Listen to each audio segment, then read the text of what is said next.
Now, for the nearly 100 minds in the room, we have a very interesting next segment. The road to these medical frontiers begins at the gateway of medical school admissions. So, to unlock that gate, we need to know what happens inside the room where decisions are made.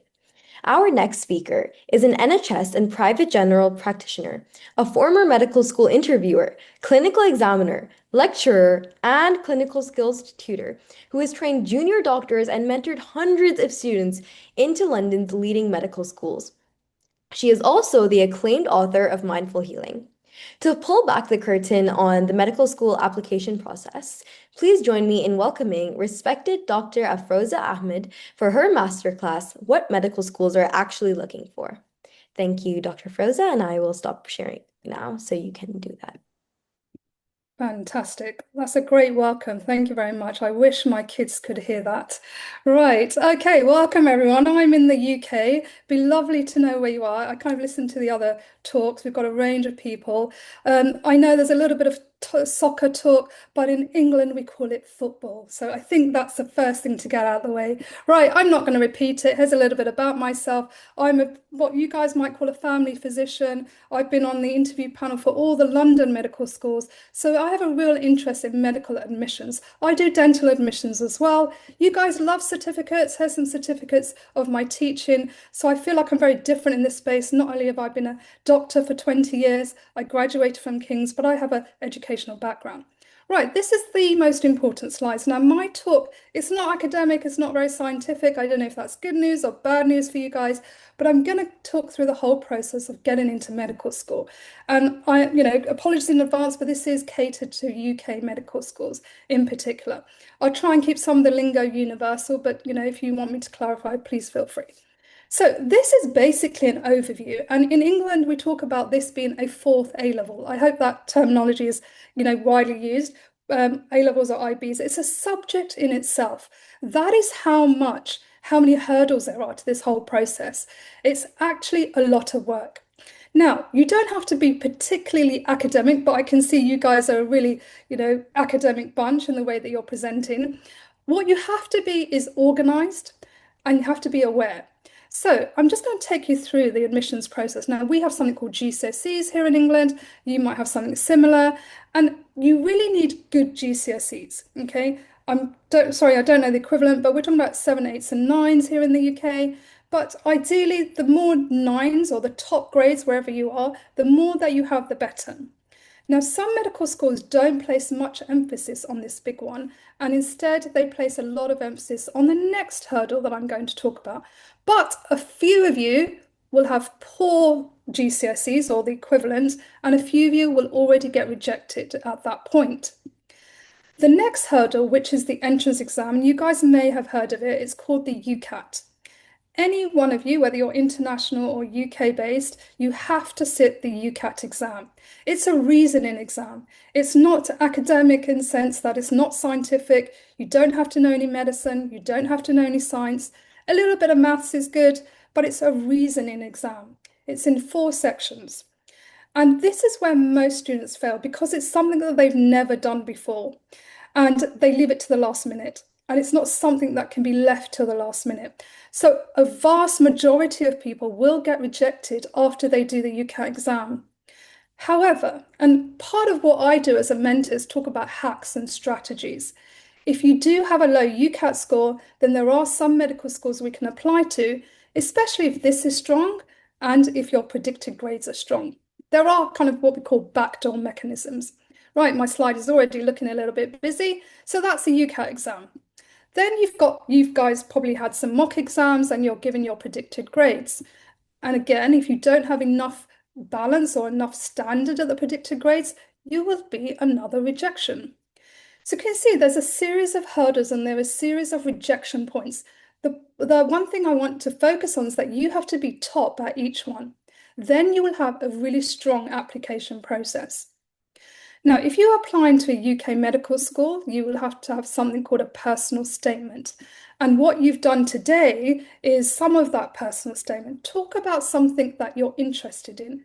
Could be neuroscience, right? So exactly the kind of language that I've been seeing at this webinar, reflective, what did you learn? What would you have changed? That kind of language is what we want in the personal statement. Then we've got the interview. And I've worked with quite a lot of students from abroad. We work with Canada, Singapore, Dubai, Qatar, all the usual. And I've got a mixed, I get really good talkers and they do very well in the interview, but they don't know the subject matter. And that is where the international students struggle. Talking about ethics, empathy, compassion, things that may not be every day to them. And I think the interview is where the UK, and this is just my experience, I'm kind of brushing everyone with the same brush. The interview is where the international candidates don't do as well. And I'm not sure if that's something in the culture, the way they've been brought up, quite direct and quite a little bit what would be harsh in their mannerisms, not as empathetic. So some of my coaching and mentoring is to soften that down. And it's not to say that they're not good at it, it's just a different way that they're not used to, that's all. But everyone is teachable, everyone is coachable. So that's just a little bit of experience. And this is where we get a huge amount of rejection because they have to pass the interview. With the UCAT, a low UCAT, we can kind of, apply to those low UCAT unis. But once you get to the interview, it's a clean slate and you have to pass. You can't have a poor interview. So candidates often find they don't spend enough time doing interview and they don't spend enough time doing entrance exams. So then comes down to the last hurdle, you have to pass your IB and you have to pass your A-levels, right? And if you don't, then another small rejection point here. So I've pulled out a couple of documents that I want you to get. And this is the entrance requirements for all the dental schools in the UK. Just look up Dental School Council. I can put these links in the chat or give them to Zara later. And we've also got the Medical School Council as well. So, have a look at those. Those are very useful documents. These are the official documents by the universities. They will tell you about the IB grades you need, the A-level grades you need, all those entrance examination requirements. What's not always in those documents are the UCAT cutoffs. All right, and that's where we come in. We will provide that for you if you come onto our talks. So I'm really conscious of time because I was looking at the other speakers and I don't want to get my knuckles wrapped. Please also get this. It's a free UCAT paper that we offer. It's on a portal, exactly the same features if you've come across UCAT before, the timer, the flagging, the calculator. So that is a free mock. Anyone who's going to apply to medicine in the UK, start doing this paper. And what I want you to do is focus on two things. I want you to focus on two areas that you're weak on, and that is how you're going to start your UCAT campaign. I'm going to focus the last kind of 5 minutes on the personal statement because incorporate some of the talks and the lectures that you've had today and how you could use that in your personal statement. So the personal statement has 3 questions. Everyone has to fill that in who's applying to medicine or dentistry in the UK. That has to be done by October. That will be this year. And these are the 3 questions that you will be answering. Why do you want to study medicine? How have your qualification study helped you? And what else could you have done? So linking back to today's course, you would put that into this section. You can do things a little bit differently, but this is the way I would like you to do them. So how have your qualifications and studies helped? So what you could say is you were very interested in medicine, you decided to explore it, you came across research, scientific papers, you decided to get a particular subject and look into it further, you did a research project, you listened to other neuroscientists or neurosurgeons, you decided, wow, look at all the skills that they had to do that job. My point is, whenever you're presenting or whenever you're listening to a talk, when it comes to your personal statement, there are a couple of things that you really need to focus on, and we call this reflection. And that is, what did you learn? And then link it to a career in medicine or dentistry. For example, the neurosurgeon talked about certain specific skills he needed. And that is something that you may have thought, well, I didn't really know that. I didn't know you needed technical skills, precision movements, that you needed to keep up to date, that you needed to talk to your colleagues in a very sympathetic and respectful way. That's something that I have learned. Well, now I know what it takes to be a doctor. Let me develop those skills. So I'm going to do a talk because I want to talk like that neurosurgeon spoke. So that's how you want to be writing into your personal statements.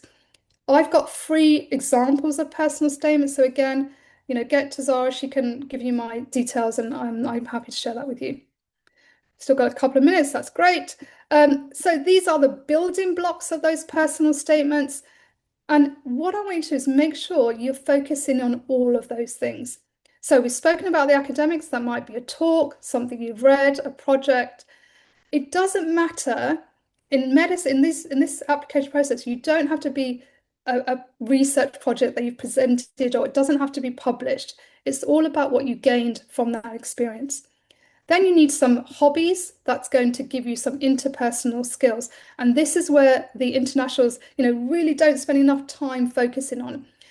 Compassion. Tell me a time you demonstrated teamwork, leadership. How did you demonstrate resilience?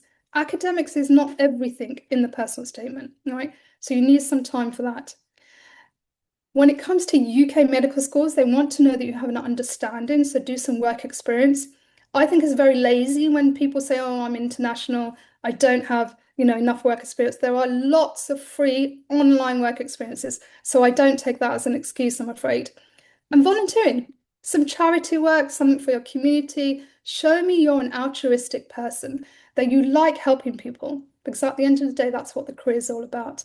So this is what we call an evidence bank, and that's what you should be building up in your application. So a lot of that is already ticked by today's talk, so I think you've done the academic part. Right, I'm going to just quickly move on to interviews because I want to focus on the ones that need a lot of help. You have to pass interview, okay? And in the UK, that typically takes around November until February. And the people who have scored highly in the UCAT, they will be called first. Please do not automatically assume because you're international, you will not have an in-person interview. Most of them will be online, but some will insist that it's face-to-face and you fly in. All right, so don't be so caught out by that. Go onto the website of the medical school, it's all there. Ignorance is not an excuse for any part of this application process, okay? I'm very specific, I'm very direct, I like things done in a certain way. And if you say at any point, I didn't know, that's not going to look good because everything is there now on the internet, all right? You have to put in effort, whatever application process that you're going for, even if it's not a UK medical school.